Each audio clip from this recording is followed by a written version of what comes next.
अ, hello everyone. आप सभी का मेरे इस वीडियो में स्वागत है। आशा करती हूँ कि आप सभी बहुत ही अच्छे होंगे, ठीक स्वस्थ होंगे, मस्त होंगे और एकदम अच्छे से पढ़ाई कर रहे होंगे। हमने जो वैसे तो हम पढ़ रहे हैं गोली पृष्ठ पर प्रकाश का परावर्तन, और उसका आज जो हमारा पार्ट होगा ये लास्ट होगा। और आज बेसिकली हमारा जो जितना कवर एरिया है, जितना करना है उसे हम कम्प्लीटली देख लेंगे। और आज का वीडियो लास्ट होगा। आज सही नहीं है, दिमाग एकदम दिमाग खराब हो गया। अब ना करो जलन दूसरे को होती है।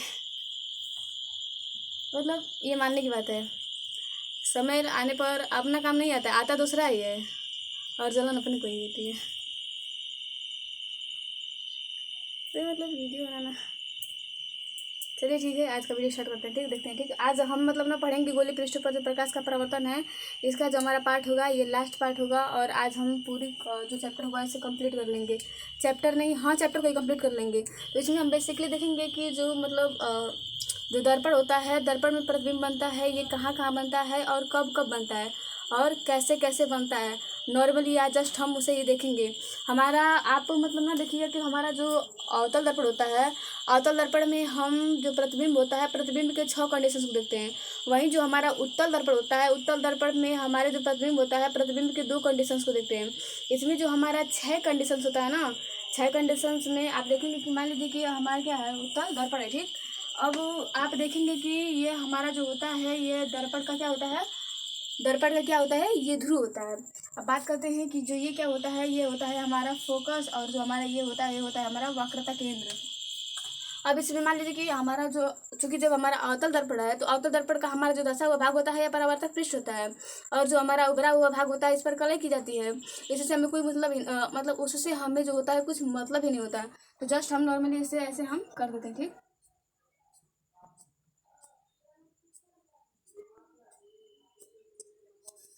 इसे हम यम 1 मानते हैं और इसे हम यम 2 मानते हैं। ठीक, यहाँ पर ये जो हमारा होता है, ये हमारा ध्रुव फोकस वक्रता केंद्र, इसे तो हम नॉर्मली जानते ही हैं।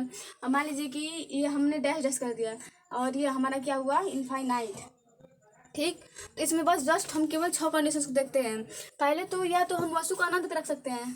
अब वो अनंत पे है तो क्या है, हमें खुद नहीं पता है वो कहाँ अनंत है, और अनंत कहाँ है तो इसमें हमें जो वस्तु की स्थिति का पता नहीं चलता है। अब बात करते हैं दूसरा, जब हमने यहाँ पर पहले में रख दिया तो यह तो हमारा एक अनंत है कि यह हमारा फिक्स हो गया कि क्या है, ये हमारा अनंत है। क्या है हमारा, ये अनंत है। ये तो हमारा फिक्स हो गया कि ये हमारा क्या है, अनंत है।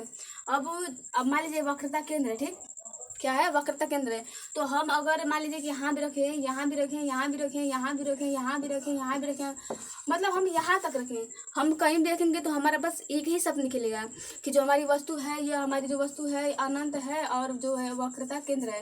वक्रता केंद्र इन दोनों के बीच में रखी है। क्या, बीच में रखी है। तो बस जस्ट हम कहते हैं कि दूसरी स्थिति में हम देखते हैं कि जो हम वस्तु को दर्पण के वक्रता केंद्र और अनंत के बीच में रखते हैं। हमारा दूसरा कंडीशन ये हो गया। ठीक, अब बात करते हैं तीसरी स्थिति। क्या, तीसरी स्थिति। तो तीसरी स्थिति में हम यहाँ पर बस जस्ट वक्रता केंद्र पर वस्तु को रख देते हैं। अब हमारा ये जो हुआ, हमारा तीसरा भी ये कंप्लीट हो गया। ठीक, हमारा जो क्या हुआ, तीसरा भी कंप्लीट हो गया। अब हम इससे आगे बढ़ेंगे, क्योंकि जब हमने वक्रता केंद्र पर रख दिया तो अब हम वक्रता केंद्र के पीछे तो जाएंगे नहीं। कभी भी हम आगे चलते हैं तो अपने कदम हमेशा आगे ही बढ़ाते रहते हैं। मान लीजिए जैसे कि जो हमारा, ठीक, जो हमारा समय है, तो समय आप देखेंगे कभी भी आगे ही बढ़ता है, वो कभी भी एक कदम पीछे नहीं चलता है। वैसे ही हमारा वक्र यहाँ पर वस्तु बनने की, प्रतिबिंब बनने की स्थितियाँ होती हैं। यहाँ पर पहले तो हमने वस्तु को एकदम अनंत पर रख दिया। जब अनंत पर रख दिया तो वहाँ से कुछ आगे बढ़े, और वक्रता केंद्र के बीच आए। जब वक्रता केंद्र और अनंत के बीच आए तो वहाँ पर एक बार हमने वस्तु को रख दिया। उसके बाद हमने वक्रता केंद्र पर जस्ट रखा। वक्रता केंद्र के रखने के बाद देखा कि अब हम उससे आगे बढ़ते हैं। तो आगे बढ़ेंगे तो हमारा फोकस आएगा, और जब हम देखेंगे कि जब हमारा फोकस आएगा तो फोकस और यहाँ वक्रता केंद्र के बीच में कुछ जगह है, तो हम यहाँ पर भी वस्तु को कहीं रखें। देखिए, मान लीजिए कि यहाँ पर हमने रखा, यहाँ पे हम कहीं पे भी रखेंगे तो हमें बस एक शब्द का ही पता चलेगा। यहाँ पर हमें ये पता चलेगा कि मान लीजिए यहाँ पर है ना, यहाँ पे, तो यहाँ पे हम कहेंगे कि जो वस्तु है ये हमारे वक्रता केंद्र और फोकस के बीच रखी है। कहाँ रखी है, वक्रता केंद्र और फोकस के बीच रखी है। ठीक, यहाँ वक्रता केंद्र और फोकस के बीच।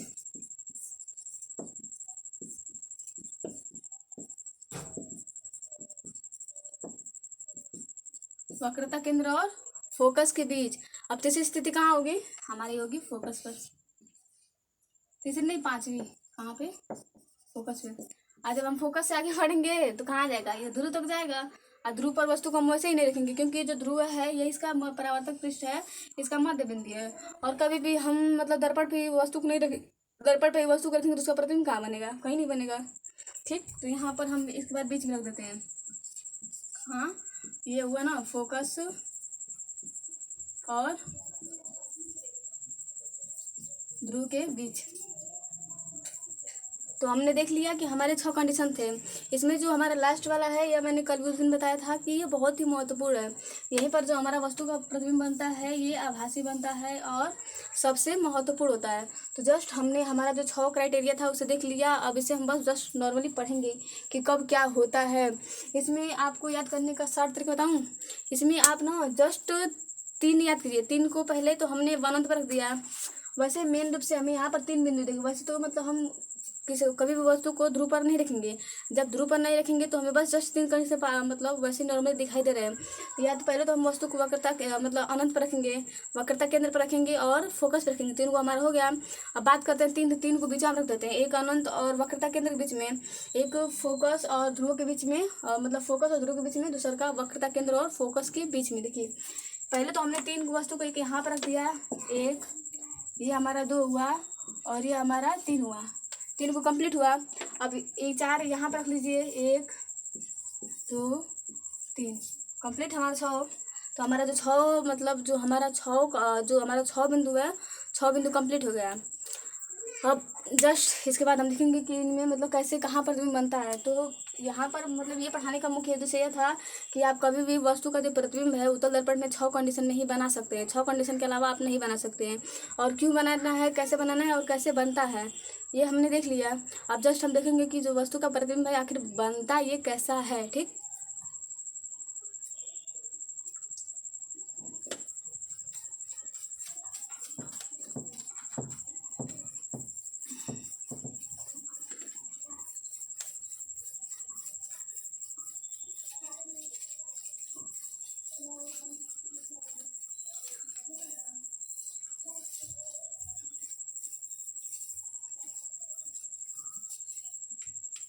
देखिए हमारा जो पहला वस्तु का कंडीशन होता है कहाँ पे, अनंत पर। ठीक, देखिए पहला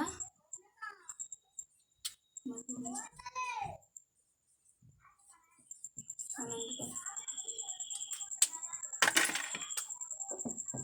पहला कहाँ हुआ, अनंत पर, अनंत पर। ठीक, हमारा जो पहला कंडीशन आता है ये आता है अनंत पर। देखिए मान लीजिए कि यह हमारा दर्पण है। ठीक, ये हमारा दर्पण है, क्या है, दर्पण है। अब जब मान लीजिए कि हमारा कौन सा दर्पण है, अवतल दर्पण है।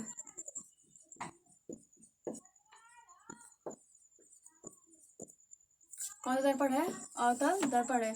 ये इसका P है, इसका F है और इसका C है। आप कभी भी जो दर्पण होता है दर्पण में कभी बनाइए तो आप इन तीनों पॉइंट को भूलना भी कभी भी मत भूलिएगा। उसका वक्रता केंद्र लिखना, उसका फोकस लिखना और उसका ध्रुव लिखना।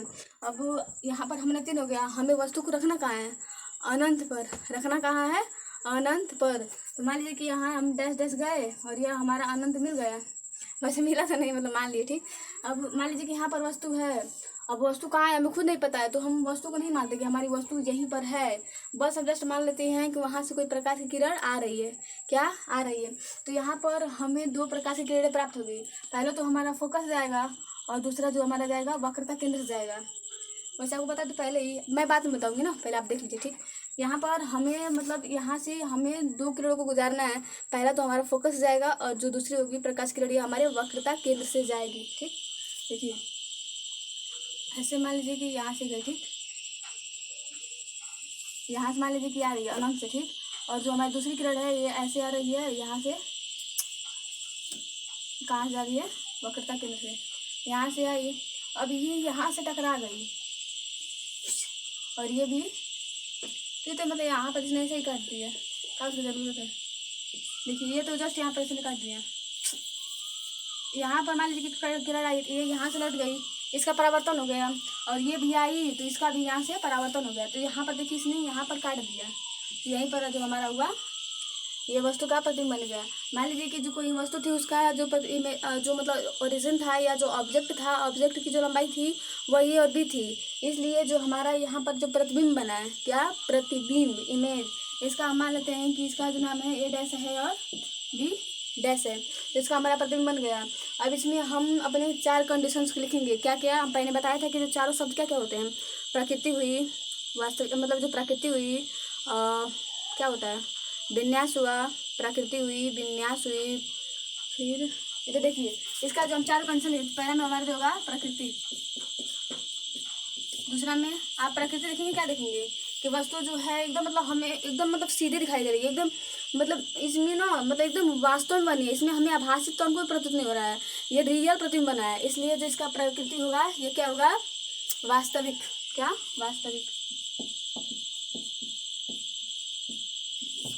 अब बात करते हैं दूसरा विन्यास, क्या विन्यास।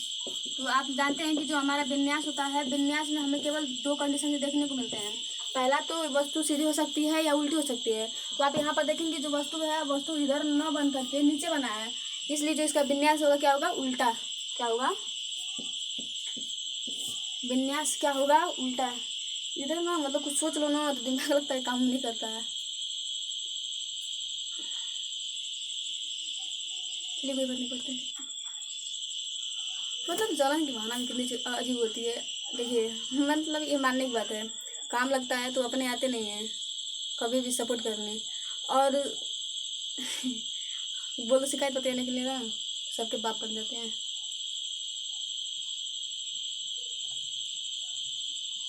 अभी समझ नहीं आ रहा है क्या होता है।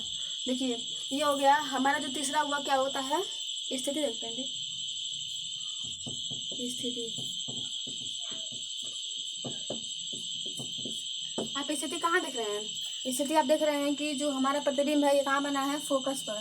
कहाँ बना है, फोकस पर। तो स्थिति इसकी होती है कहाँ पे, फोकस पर। अब बात करते हैं आकार, चौथा में आकार। आकार आप कहाँ देखेंगे, अगर आप देख रहे हैं कि इसका कुछ पता ही था ही पता नहीं है, तो इसको हम बस कहते हैं बिंदुवत आकार का। यहाँ पर हमारा जो प्रतिबिंब होता है सबसे छोटे आकार का प्राप्त होता है, इसलिए हम कहते हैं सब बिंदुवत, बिंदु के आकार का, बिंदु के आकार का। जो मतलब ना जो हमारा ये होता है, जो हमारा जब हम ना वस्तु को अनंत पे रखते हैं तो जब फोकस पे बनता है, जब फोकस पे रखते हैं तो वस्तु का जो प्रतिबिंब होता है अनंत बनता है। ये एक दूसरे के ना मतलब पूरक होते हैं।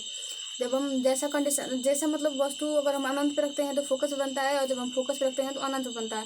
तो ये दोनों के एक दूसरे के उल्टे होते हैं। अनंत और जो फोकस होते हैं ये एक दूसरे के व्युत्क्रमानुपाती होते हैं, मतलब एक दूसरे के मान लीजिए उल्टे होते हैं।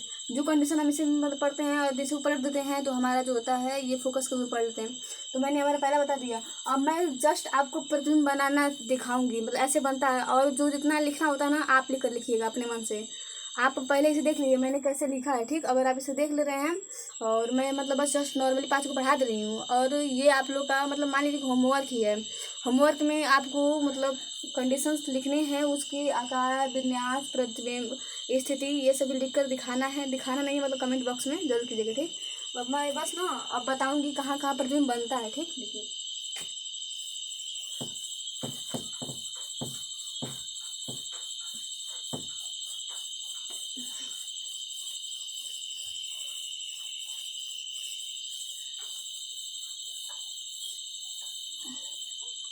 अब हमारा जो दूसरा कंडीशन आता है ये कहाँ आता है, अनंत और वक्रता केंद्र के बीच। कहाँ, अनंत और वक्रता केंद्र के बीच। अनंत और वक्रता केंद्र के बीच, वक्रता केंद्र के बीच। हम कहाँ वस्तु को रखेंगे, अनंत और वक्रता केंद्र के बीच रखेंगे। यहाँ पर मान लीजिए कि यह हमारा दर्पण है, ठीक। हमेशा अब नहीं बनाऊंगी। यम डैश मतलब यम हुआ और ये क्या हुआ, यम डैश हुआ। यहाँ पर नॉर्मली PFC, हाँ PFC देख लीजिए। आप कभी भी दर्पण बनाइए तो PFC बोलना कभी मत लीजिए। PFC पहले P फिर FC, P पहले P फिर FC। दर्पण बनाइए तो PFC जरूर लिखिए, ठीक। अब यहाँ पर हम वस्तु कहाँ रखना है, हमें यहाँ पर रखना है। देखिए ये मान लीजिए हमारा अनंत हुआ, ये वक्रता केंद्र हुआ, हम रखना कहाँ है, अनंत और वक्रता केंद्र के बीच। हमारा ये दो कंडीशन हुआ, ठीक। देखिए यहाँ पर वस्तु है, यहाँ से एक प्रकाश की किरण क्या करेगी, चलेगी, एक प्रकाश की किरण चलेगी और ये जाएगी तो कहाँ से गुजरेगी, फोकस से गुजरेगी, गई। और हमारी दूसरी कहाँ से जाएगी, वक्रता केंद्र है यही है। तो हमने पढ़ा था कि प्रतिबिंब बनने के 3 नियम होते, 3 नियम में हमने फोकस पढ़ा था, वक्रता केंद्र पढ़ा था, और एक मतलब वो उल्टा होता है फोकस का। तो पहला तो हमारा वक्रता केंद्र से फोकस से गई, दूसरी कहाँ से जाएगी, वक्रता केंद्र से जाएगी, ठीक। देखिए इसमें परावर्तन की कोई जरूरत नहीं है, हमारी जो मतलब वस्तु का प्रतिबिंब यहीं पर काट दिया तो इसका प्रतिबिंब हुआ कहाँ बन गया, यहीं पे बन गया, ठीक। तो ये मान लीजिए कि हमारा ये भी था, इसलिए हमारा जो प्रतिबिंब होगा ये क्या होगा, यहाँ पर होगा ए डैश बी डैश। अब इसे का लिखना आप लोग को मतलब आप लोग की जिम्मेदारी है, मैं बस बता दे रही हूँ। देखिए यहाँ पर आपने रखा तो जो वस्तु का प्रतिबिंब है इसकी अपेक्षा क्या बना है, छोटा बना है, और प्रतिबिंब की स्थिति कहाँ है, ये है वक्रता केंद्र और फोकस के बीच। तो मैंने मतलब ये मैंने कंप्लीट करा दिया, मैंने प्रतिबिंब बनाना सिखा दिया है। आपकी जिम्मेदारी है कि आप इसकी जो चारों शब्द होते हैं उसे लिखेंगे। अब हमारा तीसरा कंडीशन देखिए, दूसरा हो गया, अब हमारा हुआ तीसरा कंडीशन।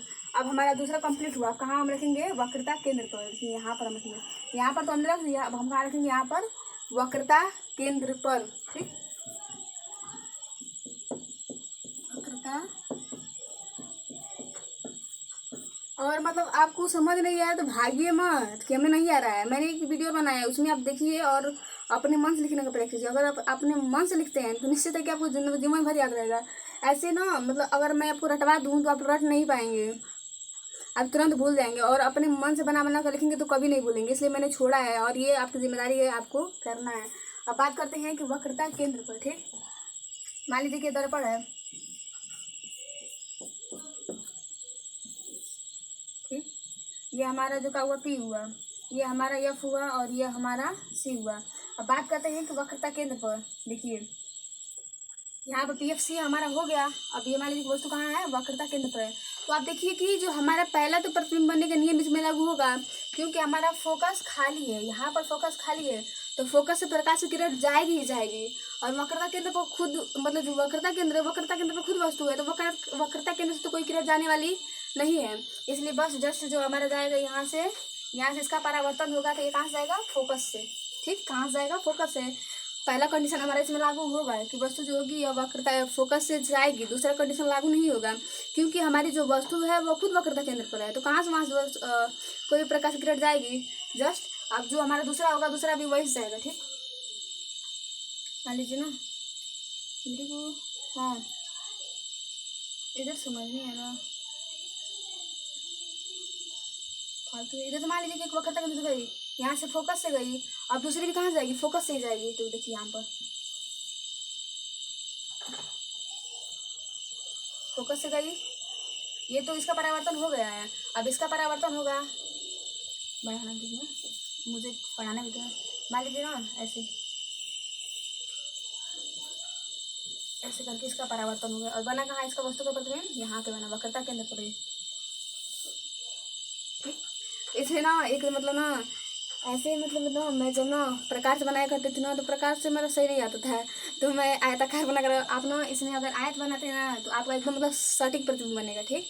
तो यहाँ पर जो इसका प्रतिबिंब बनता है वस्तु के बराबर बनता है, उल्टा बनता है, और वस्तु के बराबर बनता है, उल्टा बनता है, वस्तु के बराबर बनता है, उल्टा बनता है, वक्रता केंद्र पर ही बनता है। तो ये हमारी हुई चौथी कंडीशन। यह हुआ ए बी, ये हुआ ए डैश बी डैश, समाप्त।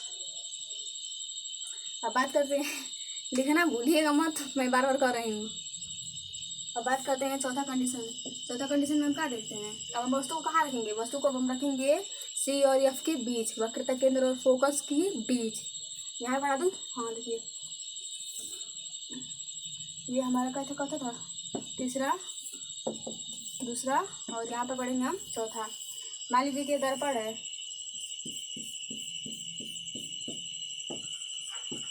M1 M2, यहाँ से गई, ये हमारा P, ये हमारा F, ये हमारा C। अब वस्तु को हमें रखना कहाँ है, P और C और F के बीच, यहाँ पे C और F के बीच रख दिया हमने। यहाँ देखिए यहाँ से कोई वस्तु है वस्तु का, इसमें हमारा दो कंडीशन लागू होगा। क्यों लागू होगा?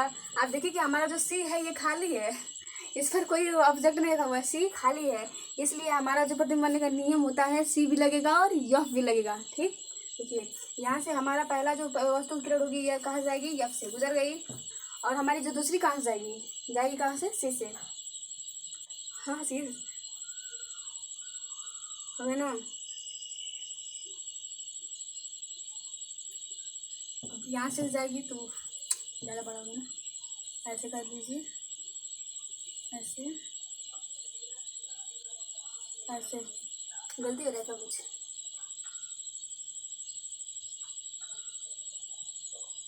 अरे मैं दिमाग में, यहाँ तो मतलब ये तो हमारा सही है, यहाँ मत पी हुआ, यफ हुआ, सी हुआ। अब हम वस्तु को रख कहाँ रहे हैं? यहाँ सी पे रख रहे हैं, सी और यफ के बीच में रख रहे हैं, तो हमारा सी तो कैंसिल हो गया, क्योंकि मतलब यहाँ मैंने उल्टा बोल दिया। ठीक, जब सी हमारा कैंसिल हो गया, सी का जो प्रतिबिंब जो मतलब जो सी का बस दो कंडीशन से नहीं प्रयोग करती है, तो एक तो जब हमारी वस्तु अनंत पे रहती है, और दूसरा जब वस्तु अनंत और वक्रता केंद्र के बीच रहती है, क्योंकि उस समय जो हमारा वक्रता केंद्र होता है ये इस साइड रहता है, और जब इस साइड रहता है तो वहाँ से फोकस जो प्रकाश किरण होती है जाती है, लेकिन ऐसी स्थिति में नहीं जाएगी। यहाँ से तो हमारी जो पहली होगी यह फोकस से जाएगी, और जो दूसरी होगी वो भी फोकस से ही जाएगी यहाँ से, क्योंकि हमारा बस एक ही बिंदु है, क्योंकि यह हमारा जो सी है ये सी पीछे छूट गया है, इसका कोई हमें कोई मतलब ही नहीं है, इसलिए जो दूसरी होगी यह भी यफ से ही जाएगी, और जब यफ से जाएगी तो इसका परावर्तन होगा और ये यहाँ पर आकर मिल जाएगी, तो इसका जो यहाँ पर प्रतिबिंब बनेगा। इसमें आप देखिएगा कि ये हमारा ए हुआ, हमारा बी हुआ, तो ये हमारा क्या बनेगा? बी डैश ए डैश। इसमें आपसे मतलब आप 6 लिखिएगा तो आपको पता चलेगा कि इसमें क्या क्या है। आप देखेंगे जो वस्तु का प्रतिबिंब है यह वस्तु की अपेक्षा क्या बना है? बड़ा बना है। ये इतना छोटा था, इसका प्रतिबिंब क्या बना है? इतना बड़ा बना है। ठीक, बना कहाँ है? वक्रता केंद्र और अनंत के बीच बना है। स्थिति कहाँ है? वक्रता केंद्र और अनंत के बीच है। आकार कैसा है? वस्तु से बड़ा है। विन्यास कैसा है? उल्टा है। प्रकृति कैसा है? वास्तविक है। यहाँ पर हमारा चार कंडीशन देख लिया। अब हम बात करते हैं हमारे 5वीं कंडीशन की। ठीक,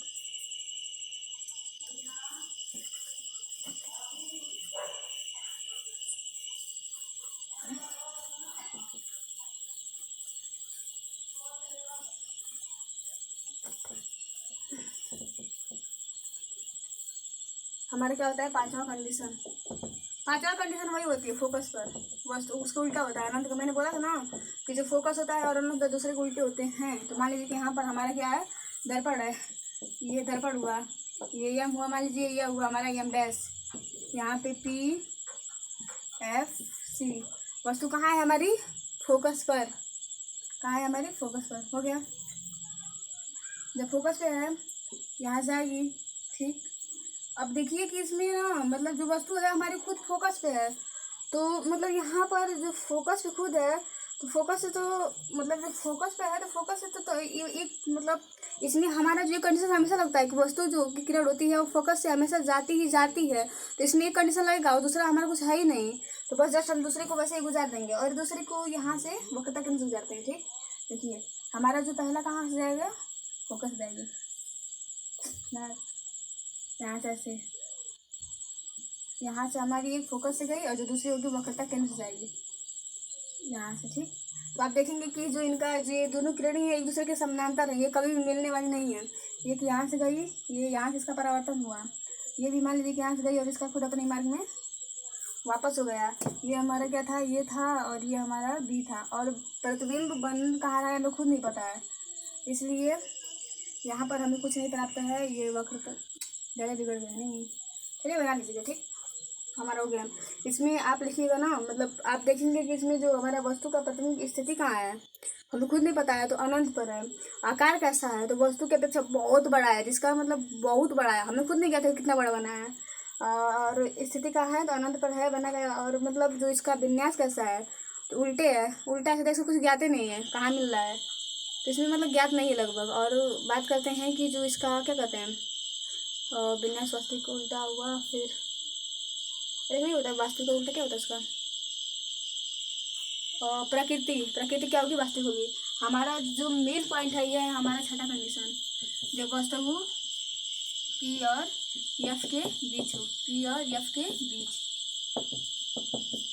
पी मतलब फोकस, पी मतलब फोकस और यफ मतलब क्या होता है? पी मतलब ध्रुव होता है, पोल होता है, और एफ मतलब क्या होता है? फोकस। तो हमारा जो नॉर्मली होगा, हमारा छठा कंडीशन होगा, ये होगा पी और एफ के बी, पी एफ सी। यहाँ पर मान लीजिए कि हमने इसे कलई कर दिया खूब बढ़िया से। यह हमारा यम हुआ और ये हमारा यम डैश हुआ। हमने वस्तु कहाँ रख दिया? यहाँ पे रख दिया। ठीक, यहाँ पे हम प्रतिबिंब को कहाँ बनाना है? इसके पीछे बनाना है। छठा कंडीशन बहुत आसान होता है, इसमें हमें वस्तु का प्रतिबिंब होता है ना, इस पीछे बनाना पड़ता है। ठीक, तो एक तो फिक्स है कि प्रकाश की जो किरण है कहाँ से जाएगी? इसके फोकस से गुजरेगी। हाँ, और दूसरी कहाँ से जाएगी? वक्रता केंद्र से गुजरेगी। ठीक, देखिए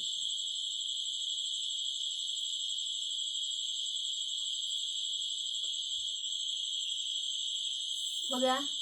अब दूसरा कहाँ से गुजरेगी? वक्रता केंद्र से गुजरेगी। आप देखेंगे कि इधर तो हमें ये कहीं भी मिलती हुई प्रकाश की किरणें प्रतीत नहीं हो रही हैं। मान लीजिए कि यहाँ से आई, ये टकराई और यहाँ से ये इसका जो है परावर्तन हो गया। ये भी यहाँ से मान लीजिए कि यहाँ से गई, यहाँ से जा रही है। ठीक, यहाँ पर। ठीक, तो यहाँ से जा रही है और अपने मार्ग वापस लौट रही है। आप देखेंगे कि जो ये पीछे पीछे कहीं भी नहीं मिल रही है, पीछे आप देखेंगे इतना फैलता ही जाएगा। अब कंडीशन क्या बनेगा? यहाँ पर ये कहीं ना कहीं जरूर हमें मिलती हुई प्रतीत होंगी। तो यहाँ पर हम मान लेंगे कि जो हमारा क्या है, वस्तु का प्रतिबिंब है। तो ये मान लीजिए ए डैश है और ये बी डैश है। ये हमारा क्या था? ए और बी था। तो हमारा इसमें सब कंडीशन बदल जाता है। यहाँ पर देखिए कि जो वस्तु है, वस्तु हमारी उल्टी न बन करके सीधी बन रही है, वास्तविक न बन करके आभासी बन गई, कि हमने इसे मतलब डैश डैश से संबोधित किया है। ठीक, और मतलब जो वस्तु है, वस्तु की अपेक्षा बड़ा बनाया है। तो ये हमारा छठा कंडीशन है। आप इसे एकदम भूलने का प्रयास, मतलब भूलने का और न लिखने का प्रयास एकदम मतलब कीजिएगा। मतलब आपको एकदम मतलब इम्पोर्टेंट है, इसे लिखिएगा। और ये कंडीशन जो होता है हमारे हर साल पेपर में पूछता है। इसके बाद बात करते हैं कुछ इसके उपयोग, मतलब उपयोग। अब बात करते हैं ना, जो उत्तल दर्पण में कोई पूछता नहीं है वैसे ना, जस्ट नॉर्मली मान लेते हैं कैसे। उसमें ना हम कभी भी पढ़ते हैं तो जो हमारा दर्पण जो प्रतिबिंब होता है, प्रतिबिंब की जो स्थिति होती है, और वह पी और एफ के बीच ही बनता है। उसमें जो प्रतिबिंब होता है ना, प्रतिबिंब हमेशा आभासी बनता है, वस्तु से छोटा बनता है। ठीक, और वस्तु छोटा बनता है। अभी ना मतलब प्रश्न पूछे था 2025 में कि जो बात करते हैं कि यूजेज ऑफ मिरर्स। तो मिरर्स है, अब कोई पूछे ना आपसे दर्पण के उपयोग बताइए, तो आप बस 4-5 बता दीजिएगा। उत्तल दर्पण का, अवतल दर्पण का। हम दर्पण में जो हमारा बेसिकली होता है, हम अवतल दर्पण पढ़ते हैं। लेंस में जो हमारा महत्वपूर्ण होता है वो होता है उत्तल लेंस, और इसमें जो होता है अवतल दर्पण होता है। ठीक, तो बात करते हैं कि अवतल दर्पण के उपयोग। तो आप 4-5 कंडीशन याद रखिएगा कि जो जो अवतल दर्पण होता है, अवतल दर्पण का हम उपयोग ना यहाँ पर जो हमारा दाढ़ी बनाने वाला मिरर होता है उसमें करते हैं। पहला हुआ। जो दूसरा होता है, जो छोटे छोटे अवतल दर्पण होते हैं, इसका जो उपयोग होता है जो डॉक्टर